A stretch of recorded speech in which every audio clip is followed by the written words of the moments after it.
Police મહાનિરીક્ષક Chirag Korodiya સરહદી Kutch range Bhuj તથા વાવ થરાદ જિલ્લા પોલીસ અધિક્ષક ચિંતન તેરિયાની સૂચનાથી જિલ્લામાં પ્રોહિબિશન પ્રવૃત્તિઓ નેસ્ત નાબૂદ કરવા કડક કાર્યવાહી હાથ ધરવામાં આવી હતી। આ અંતર્ગત થરાદ પોલીસે મોટી કાર્યવાહી કરી છે। થરાદ પોલીસ સ્ટેશનનો સ્ટાફ પ્રોહિબિશન સંબંધિત પેટ્રોલિંગમાં હતો ત્યારે મળેલી ચોક્કસ બાતમીના આધારે નાના મેસરા ગામની સીમમાં મેસરા ખોડા હાઈવે પરથી એક આર્ટિગા ગાડીને રોકવામાં આવી હતી। આ ગાડી પર રજીસ્ટ્રેશન નંબર GJ09BL 7556 ની ખોટી નંબર પ્લેટ લગાવેલી હતી, જ્યારે તેનો સાચો રજીસ્ટ્રેશન નંબર UP 82AR 2428 હતો।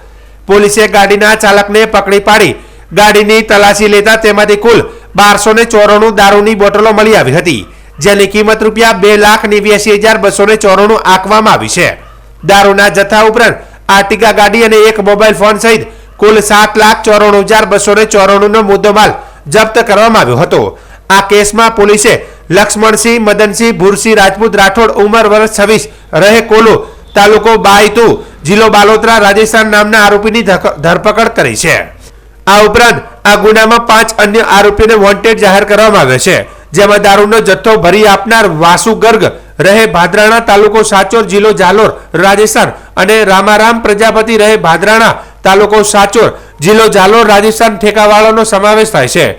પાયલોટિંગ કરનાર નીતિશ કુમાર ભવરલાલ ગર્ગ રહે મેડા તાલુકો સાચોર જિલ્લો જાલોર રાજસ્થાન અને દારૂનો જથ્થો મંગાવનાર મુકેશભાઈ હેમતાજી ઠાકોર રહે બંધવડ સુરકા તાલુકો રાધનપુર જિલ્લો પાટણ પણ વોન્ટેડ આરોપીઓની યાદીમાં છે।